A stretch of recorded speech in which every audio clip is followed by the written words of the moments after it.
What is up, everybody? It's Ray here, aka the Anime Watcher, and for today we're going to be talking about some Blue Archive global news regarding on the New Year developers letter that they just announced today. They also gave us a free 10-pull ticket, which I really appreciate, so a huge thanks to Nexon again for giving us this.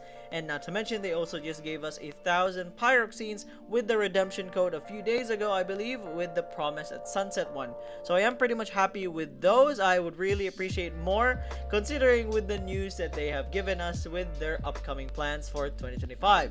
So that's what we're going to be talking about for today. So leave a like and subscribe to the video, and let's just get on with it, shall we?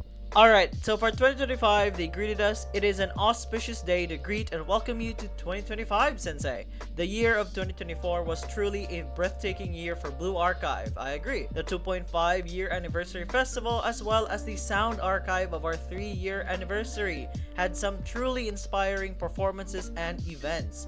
The long-awaited release of the Korean voiceover was an incredibly important and exciting time as well. I want to do a Korean tier list of the Blue Archive characters so badly. I just need to switch from JP to Korean. I just gotta find time for that. But let's continue. We can't forget the valuable experiences we had meeting Sensei at offline events all around the world, like at ACG in Taiwan and Anime Expo 24 in Los Angeles. The various international initiatives we took, like the special videos in Thailand, will forever be in our memories. Of course, there were moments where we could have done better. We also know many Sensei worried about the generational changes that were made to the development teams.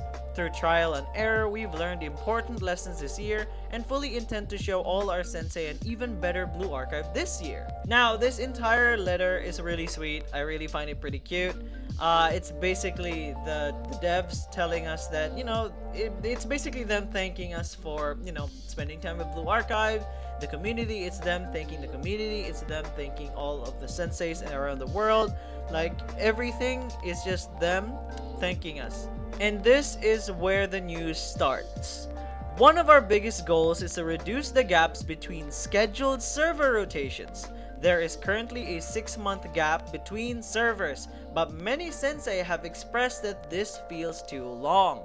I agree, but I would like to talk about this even more later, so let's continue. Therefore, we are adjusting our schedule to reduce the gap to 3 months instead. However, we don't want Sensei to feel the burden if the total assault or pickup periods are suddenly shortened, so we'll gradually ease into reducing the update gap. Lastly, I'll talk about the game updates. As of Thursday, January 23rd, the final part of the Foreclosure Task Force Chapter 3 has been released. We've worked hard to create really wonderful visuals for the main story, so we hope you enjoy it. I am pretty much looking forward to playing those chapters. In addition, we'll be implementing some updates to improve your overall quality of life, like in the defense minigame, bulk equipment farming, the sweep feature, as well as adding subtitles to the voice room. Next, we'll continue to work hard on the main story, starting with releasing a new Decagrammaton episode. We can't tell you everything just yet, but we're planning on many new features and gameplay updates for 2025. Now this really puts a huge smile on my face because one, it really shows us how grateful the devs are for the community. It really shows us that they are really passionate for Blue Archive. I mean, considering how long this game has been running and it's still going, it really shows the passion, and not just from the devs and the company, but also from the community as well. The fact that they also decided to, cut the time gap between the servers, it's somewhat a good idea, but somewhat also a bad one as well. Again, I'll talk about that in a minute.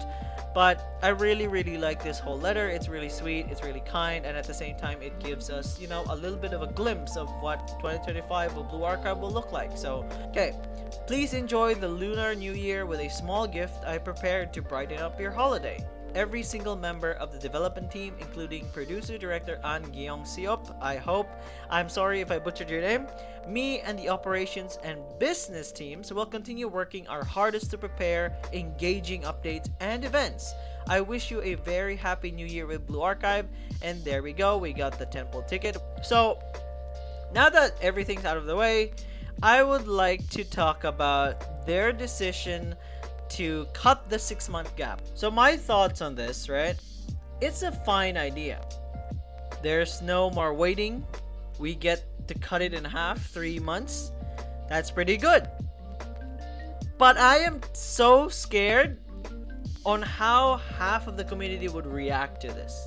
Half would be like, oh my god, yes, I only have to wait for like Seiya or Rio for 3 months.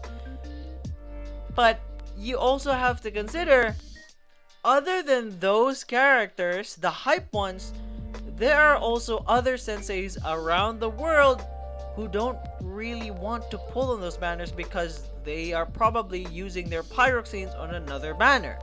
Like, for example, they could be using it on a standard banner, right? No, not standard banner, but like on a not limited character, like Pajama Yuka, Pajama Noah, or maybe Kisaki as well. I'm definitely gonna pull for Kisaki 100%.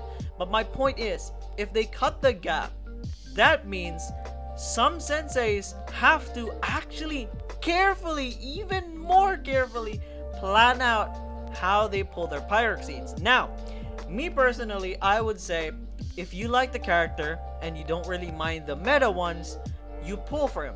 But if you like the character and they're also meta, then you just won the lottery. There's a whole load of students. They keep adding more each update. Some are good and some are not. Like, the downside I see for this is that we are gonna be dried. No more pyroxenes. We are gonna run out of pyroxenes quicker now. Considering it's now a 3-month gap, let's say for example, right now, if they actually start to implement this, Seiya and Rio will arrive to global. Let's say if they actually do that. Again, I don't know. This is just my opinion. At the end of the day, it's your decision. It's your pyroxenes. You can pull whoever you want. I literally agree and would love others to practice that. If you like that character, you should go for it. If they're OP, good. If they're not, and if you still like them, go for it. I really would like to see how this would work with the 3-month gap. I really want to see how this turns out. Again, I really love the letter. It shows us that the devs, the people working on global, really care for the global senseis. I really like it a lot.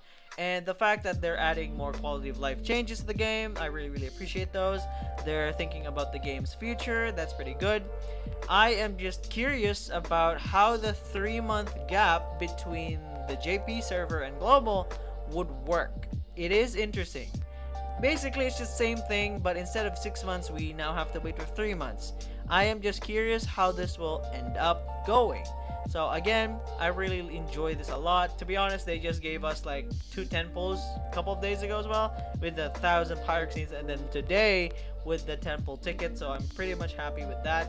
So yeah, I guess that's pretty much it. And I hope you guys enjoyed this video. I'm pretty much excited to see how the game will move forward in 2025. So yeah, I hope you guys enjoyed this video. Please leave a like and subscribe, or hit the bell notification below so that you guys will be notified of when I would upload my next video. I try to upload as much as I can, so I would really appreciate the support. That's it for today, and I'll be seeing you guys in the next video. See ya! Drifting away.